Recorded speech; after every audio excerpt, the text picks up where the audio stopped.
Good morning, everybody, and welcome to First Friday Lunch. I did not do a lot of advertising with this one, but we are going to talk about a couple of things. So I'll give you all just a few minutes to enter the space, if you will.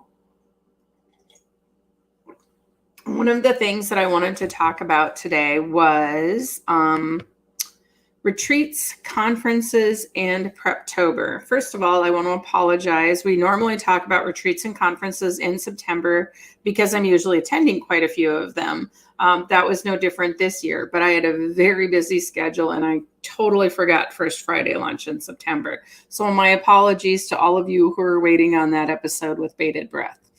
That's what I thought. Anyway, so we'll talk about retreats, conferences, and Preptober, and I'll cover some of the ones I've done this year, as well as what I'm going to work on this October. If you haven't, well, we'll get to that when we get there. So first of all, I attended 2 retreats this year. I attended one with the Moorhead Fiction Writers Group. That was in Lakes Country. That's run by Chris Stenson. He's also a published author, and he has a group out of the Moorhead Friends. It's the Moorhead Friends Writing Group, and it used to be based out of the library, and now we're virtual. And I think we'll be going back to the library soon. But if you don't live in our area, you could totally join the group, and I'll put the link down below if that's something you're interested in. It's made up mostly of horror and fantasy writers, but there are a few. There are a couple other romance writers, I think one or two besides myself. They have a guest author once a month. And then right now we're working on our second anthology. We did Tales from the Frozen North last year. So that is where we are at with that. So, and then at the end of September, I went to the Writers and Garden Founders Retreat. I will put their Facebook link below as well. And we meet annually, and we kind of rotated around based on the founding member location. So this year it was in Washington. Next year, I'm not sure we picked a place for next year, but in 2025, I will host it out at my lake cabin. So I'm pretty excited about that. So I'm kind of looking at things to do, even though that seems a long year out. But if you've been following my Facebook page, or my Instagram, you also know that I'm under remodeling, which is actually sort of why I'm in the kitchen. So pardon the mess, because this is in a state of remodeling. I'm actually down here because my senior citizen dog Kaiser can't do the stairs anymore. So I've kind of set up office in the kitchen so he doesn't get lonely or try and go upstairs. So anyway, but yeah, I went to the Writers and Garden Founders Retreat, which is always really nice for me because it's sort of, I treat it like a reset. This is in Preptober, or October ends up starting my new year. And so I kind of like doing that retreat. It kind of puts everything in the past for what has already happened. It's the end of our work season. There's a lot of stuff. We're coming into October, which I love the warmer or the cooler weather. My birthday is in October, so I usually have a lot of family events around the month of October, which I will this year as well. So, but yeah, so I had the Moorhead Friends Writing Group, and then the very next weekend, like 2 days after that retreat, I took a train out to Washington and went to the Writers and Garden Founders Retreat, and that was wonderful as usual. Got to see friends, got a short story idea for the second anthology that the Moorhead Friends Writing Group is doing.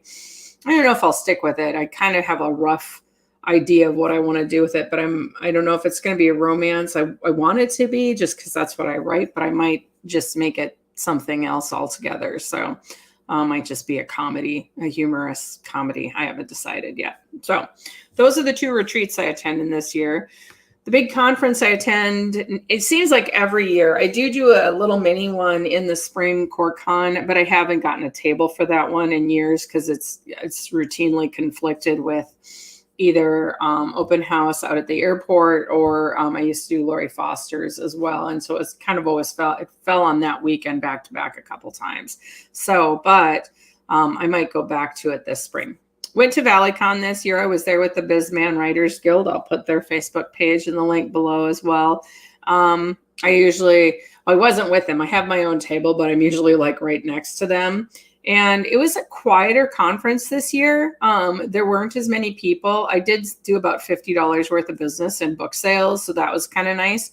That's more than I've done all year in book sales. So it kind of tells me, though, that I have to set up my marketplace on my websites for hand selling books. I feel like there's a large audience that wants to read physical books. And I'm thinking signed copies available on my website might not be the dumbest thing. So I've been kind of watching some stuff on that, especially since my next foray will be in self-publishing. And so I'll need to get all the sales, right?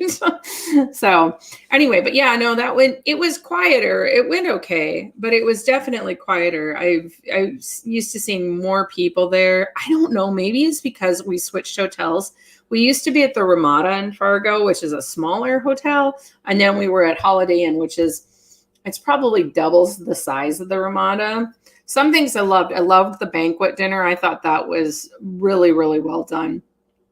And I kind of don't mind being in the hallways, but I almost wish we were open to the public. Like you can't get past basically the gates of ValleyCon into the vendor areas. I almost sort of wish that was public. Like they had set it up outside and then maybe had like a $5 entry fee or something like that, because I feel like you would do so much more business if you were open to the public. When Lori Foster rents out her space in, I think it's Columbus, Ohio, that's all set up in like the main atrium. She's in a Hyatt. I think it's a Hyatt.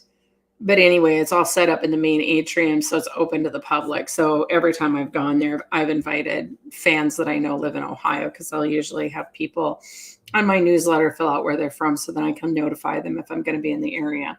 But like I said, ValleyCon was quieter. There were 2 homecomings with the colleges there's 3 colleges in Fargo Moorhead area. And one of them was having a homecoming game, parade, all that stuff on Saturday, when Saturday is usually the busiest day. And I think I did one sale. I did 2 sales on Sunday, 1 sale on Saturday, and 1 sale on Friday night. And all my sales really weird, close to like we're closing up for the day and I'm doing sales. It was weird. I don't know what was going on there, but like I said, maybe it was just a change of venue and people are getting used to it. Maybe it's because there's a lot of stuff going on. The event is going to be in October next year, so that should help with people attending and those sorts of things. Okay, so I can't really cover retreats and conferences without covering the book signing that I did at Bluebird Books in Detroit Lakes. It was just with the anthology group, so I did bring my books, but I didn't sell any of my books there, which was fine because otherwise I wouldn't have had any in time for ValleyCon. So I didn't really plan on selling those. But we did sell the anthology, which Chris had ordered. And, I'm going to go off on a little bit of a tangent here. So if you're listening, Ingram Spark and Amazon, we had ordered books for this anthology from Amazon and from Ingram Sparks.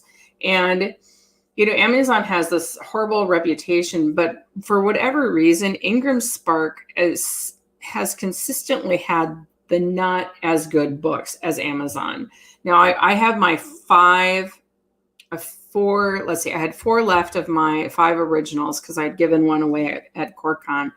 And then Chris had brought some to ValleyCon so he could do some sales after the talk. But what ended up happening is that they just weren't as good quality. The paper wasn't as good. The glue was coming undone on the bindings. I don't know if I'll end up sending those back or not. But the ones I had ordered as my author copies from Amazon were much, much better. Much, much improved. So I don't know what you're doing, Ingram, but find somebody who knows how to glue books together. So the trim of the cover wasn't as great either. Like Amazon did a much better trimming on the cover. So I wish I'd brought them down with me. Maybe we'll talk about this next month in Nano or December, maybe December, because December is a little bit, but I will go off on my Ingram Amazon trend. Maybe I'll make that the post. instead of doing anything around Nano, I will do it around that. So, but I will discuss that next month. I will talk about Amazon versus Ingram. And I don't know why, because I ordered the Courtesan of Constantinople and those books were just fine. So we'll talk about it next month. But anyway, we did a book signing at Bluebird Books in Detroit Lakes. That's the second signing. We did one in Zambros shortly after our release at the beginning of the season in Fargo. I think we're looking to do one at Ferguson Books. In November, we have an event coming up at the Moorhead Library, and that's been pretty busy. We've been doing some pretty consistent book signings. So we're still looking to get into Barnes and Noble. It's so weird. You can order it off the website. And I don't know if this is an Ingram thing once again, but you can order it off the website, or you can, but you can't, like the bookstore won't stock it. So I don't know, trying to figure out what's going on there and why we can't get into Barnes and Noble. But you can order Tales from the Frozen North and Courtesan of Constantinople through Target, Walmart, all the platforms really in Barnes and Noble, but you can't get it ordered into the store and stocked on the shelves. I don't know what's going on there. Anyway, so that was the book signing that we did. And then the last item that I had here was let's see if I can get my thing to, I have this new Chromebook and it has like these micro jacks, and so everything else I have are these old not HDMI, old like the micro USB ports is what it has, and as a standard USB I only have one standard, which is kind of weird, but I'm like, shoot, so I either got to get a converter or figure out how to use this little mouse pad here. So Preptober. If you don't know what Preptober is October, basically the night before NaNoWriMo, which is National Novel Writing Month, which takes place in November. I don't typically take on a full novel. I might start one in November, but I think what I'm going to do is work on that short story for the Moorhead Friends Writing Group anthology.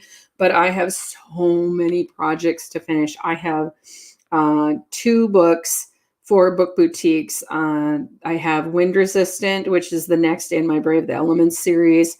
I also have Rider Hard, which is a working title. I don't know if I'll use it, but it's the first in a Flesh for my Flesh for Fantasy series for book boutiques. And actually it follows Cal Ryder, who was a character in the last 2 Caulfield Cowboy books. So it follows him and his new love interest. And then I also have to work on the edits for what Charlotte wants, what the Widow wants. I don't know what I'm going to title this Regency, but I have to work on the edits for the Regency. And I'm thinking I'm probably going to put it out in February. One of the things I'm looking at is, and if any of you guys have any information on this, I'm not, whether you've used it or not, is I'm seriously looking at buying the program Atticus for formatting, because I'm like looking at it, and it's like $147. And in order to get the Courtesan of Constantinople formatted and wrapped, I paid $120.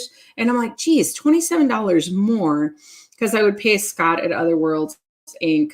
to format my books, because I did format the Moorhead Friends Writing Group anthology, but it was not as pretty as I was liked. It turned out okay, and it's better than stuff I had done in the past, but Scott uses vellum, and it was so much better than what I did. But now I'm looking at Atticus, and I'm like, God, if I could just try it out for like 30 days to see if I like it, because if I could format my own books, just 2 of them would cover the cost of what I pay Scott. And he's affordable. There's people that charge way, way more to format.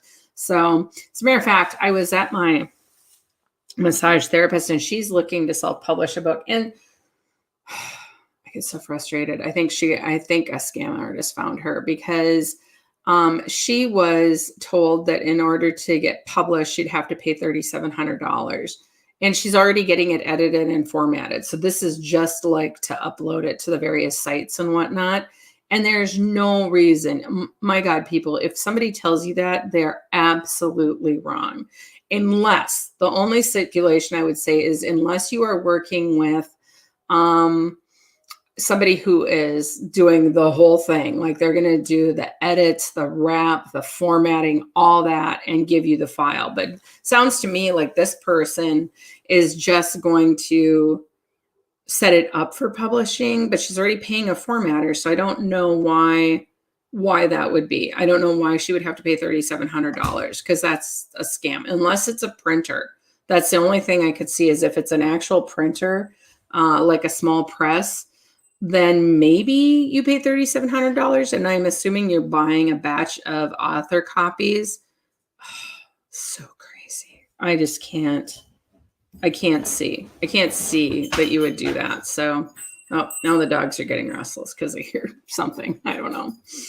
But yeah, so anyway, you should never pay that much, because even like to buy like bulk ISBNs, that's only like $200 to buy like 10 of them. So if you knew you were going to publish more than one book, go out and buy your bulk ISBNs. And you would need one for every edition. So you'd need one for your print edition, but you can use it across all the platforms, the same ISBN. You'd need one for your digital edition. Also, you can use it across all platforms. And then you'd need one for your audio edition. So you don't even need to buy an ISBN if you're just going to go with Amazon. Like if you're going to go Kindle Unlimited and get paid by page reads, you don't even need that. So I don't know. It's very, very strange. So I think what I'll do is starting in January, I will probably talk about this self-publishing journal, and I'll go into a little bit more on the wide and all my gripes with Ingram lately. I'm not a fan of Amazon either, though, because they take such a chunk of money. And I'd like to stay wide simply because that puts books into the library. And I do seem to have a large library following. By the way, if you have access to Hoopla, go ahead and download one of my books from Hoopla, because I get 10 cents every time you guys do that. So I would say that it's well worth the cost of, doing business in order to get your books into the library, because I feel like people should be able to read my stuff without necessarily having to pay top dollar if they don't want to. So I don't know how many sales I'll run when I go into this self-publishing venture, but I do tell all my readers when I'm having sales over at book boutiques, just so if there's a chance they can get it for cheaper, I'll go ahead and post that. The other thing is I don't think Book Boutiques has listed any of my books for free except for Bucking Chastity, which is the first in the Caulfield Cowboy series. And I'm sure it's intentional to get read through. So I've seen that where you have like the first book for free to try and get read through. And technically that one might also, this next book that I'm working on with Cal Writer, and really I got like 5 scenes. It doesn't have to be that long, but it's just, I got to get through these books in October and just be done with them and get them out into the world. So I think I'll finish Wind Resistant, then do Cal, and then start working on this short story anthology. And then I'll go to editing. So that's probably going to be my thing. So we are almost at 18 minutes. And so I think I'm going to go ahead and wrap it up. I don't have any questions, which is totally fine. So I am going to wrap this up. But my next First Friday lunch will be November 4th at 11:30 a.m. So go ahead and pencil me in for lunch.